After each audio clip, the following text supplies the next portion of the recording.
Chapter 16, Rage, Fear, and Uncertainty. On the first day of training for the Puff-Keepsie Regatta, Ulbrichtsen surprised everyone by announcing that the sophomores weren't necessarily going to remain the first varsity boat.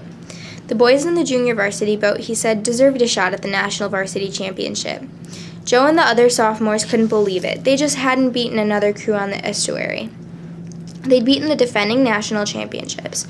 Furious, they decided to put the JV boys in their place as soon as they got out of the water. Instead, they did the opposite. Ulbrichtsen raced the two boats against each other again and again all through May. Occasionally, the sophomores won, but usually they lost. They rowed well when left on their own, but months of taunting had gotten under their skin. Too often, the moment they got a glimpse of the older boys, they fell apart completely. Ulbrichtsen was furious. In April, he had crowed to the press that his all-sophomore crew was great, possibly the greatest crew I've coached, he had said. Now they seemed bent on making a fool of him. At the end of May, after another impressive JV victory, Ulbrichtsen made another difficult decision. Washington had not won the varsity race at Puff-Keepsie since 1926, but when Ulbrichtsen himself was rowing stroke, he needed the victory, and the JV boat now seemed to offer the best chance. So Ulbrichtsen announced that, barring some kind of miracle, the older boys would race as the varsity crew for the national championship. The trip to Puff-Keepsie was not the boisterous and carefree jaunt of the year before. The weather was hot all the way across the country, the train stuffy and uncomfortable. The sophomores and the older boys tried to stay out of each other's way. Joe and Shorty Hunt and Roger Morris kept largely to themselves in one corner of a coach. There was no singing this time. Joe had left his guitar at home. After arriving in Puff-Keepsie, the Washington Husky crews visited each of their rival Shell's houses. None of the others could believe the sophomores had been demoted. At each stop, Ulbrichtsen had to explain it all over again to his fellow coaches. Yes, indeed, despite what happened in California, he planned to send the older boys off in the varsity race and enter the sophomores in the junior varsity race. The coaches were shocked. So was the press. Several Seattle sports writers had openly questioned whether he'd made the right decision. One writer pointed out that the sophomores always seemed to get stronger as the races went on, and the Puff-Keepsie course would be a mile longer than the one in Oakland. By the time they got to rowing on the Hudson River, conditions were tough out on the water. It was rainy and a cold, stiff wind was whipping downstream. The river was a heaving mass of rollers, the water dark and oily. The conditions were so bad that the Washington boats were the only ones out on the water. All the other crews were content to remain in the warmth of their shell houses. The Bears from California had the warmest and coziest spot of all, a brand spanking new boathouse, complete with clean water, hot showers, a dining room, cooking facilities, electric lights, and spacious sleeping quarters. The Washington boys were stuck in the same rickety old building as the year before, with its leaky roof and cold river water showers. This year they had brought their own drinking water all the way from Washington, but the sleeping arrangements were even worse than last time. They had to bunk 9 to a room instead of 6. As many as 100,000 people had been expected for the regatta, but by mid-afternoon only perhaps a third of that number showed up. It was a miserably wet, blustery day with rain slanting down out of dark skies in torrents.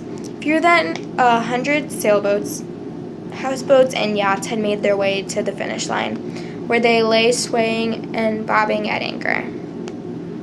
As race time approached, dark masses of people huddled under umbrellas made their way down to the steep descent from Main Street to the water. The observation train began to fill up, though this year the open-sided cars were not as popular as the enclosed coaches. A little before 4:00 p.m. in a driving rain, Tom Bowles freshmen paddled upriver and took their starting position with Columbia on one side and California on the other. The starting gun fired, and the regatta was underway before anyone realized it. Fans along the shoreline peered through a curtain of rain, struggling to distinguish one boat from another. For 30 strokes, it was a race. Then, with Don Hume at stroke, Big Gordy Adam in the middle of the boat, and the tenacious Johnny White up in seat number 2, all settling into their rhythms. The Washington freshmen began to pull ahead. They eased out in front of the others as if it took no effort at all.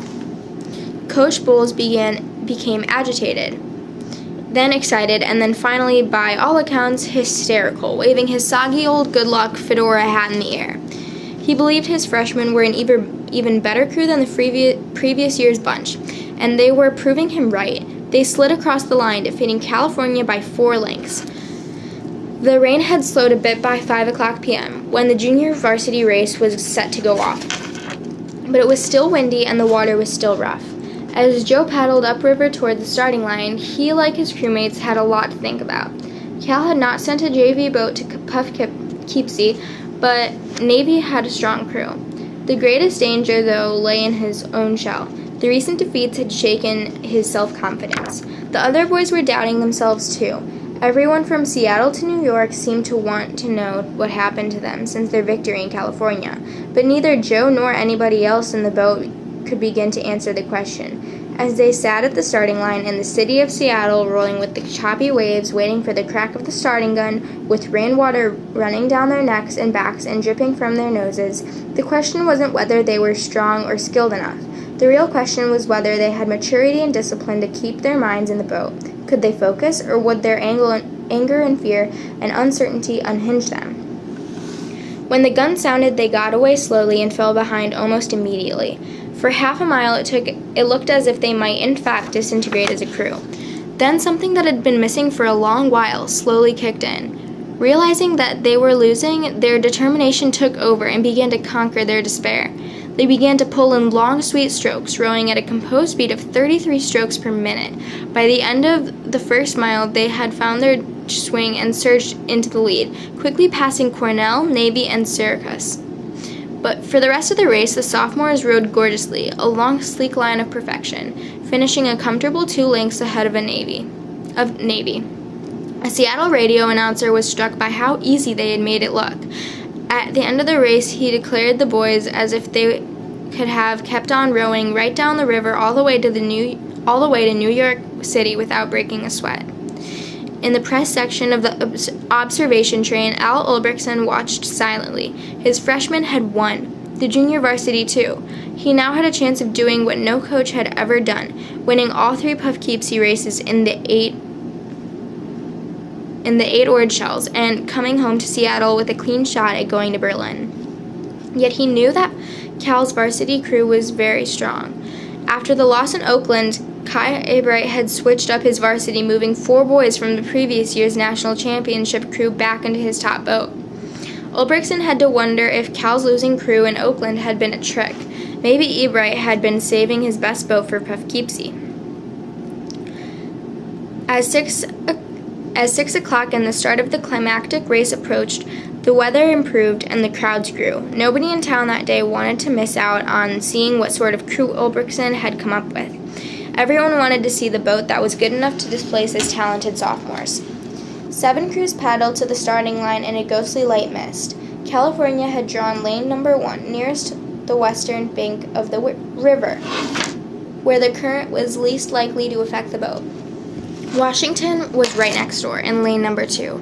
Navy, Syracuse, Cornell, Columbia, and Pennsylvania stretched out across the river in lanes 3 through 7. The referee called "Ready all." One by one, the coxswains lowered their hands. The starting gun fired. All 7 boats lurched off the line together. Rowing stroke for stroke, they remained tightly bunched up for 100 yards. Then Washington slowly edged out to a slight lead of about 4 feet. In the stern, Bobby Mosh told his crew to settle in. At a half mile, Washington still had the lead, with Syracuse just behind them, then Navy. Cornell and California were trailing badly. Over the next half mile, Washington expanded its lead over Syracuse, but Cornell slowly moved up on the outside. Cal still trailed the field. At a mile and a half, Washington was out in front by open water and stretching its lead. On the observation train, Cal's coach, Kai Abright, was worried. He leaned forward, peering through a pair of binoculars, studying his boys. Washington fans on the train began hooting and hollering. Fans on the docks and yachts in Poughkeepsie began to cheer. Many of them wanted this crew to accomplish the historic feat, and sweep the races, even if it was a Western crew that did it.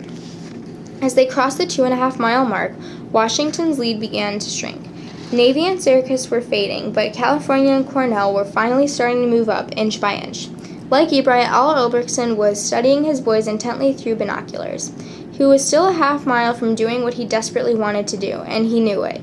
Bobby Mosh was riding the stern of the Washington boat like a jockey, leaning forward into the rain, urging the boat on, screaming for them to take stroke rate higher, then higher still. In the middle of the boat, Big Stub McMillan was taking huge, powerful, smooth strokes. Up front, Chuck Day was trying to keep the boat in perfect balance stroke after stroke, even as Mosh kept calling for more. But they were running out of steam, and California and Cornell just kept coming.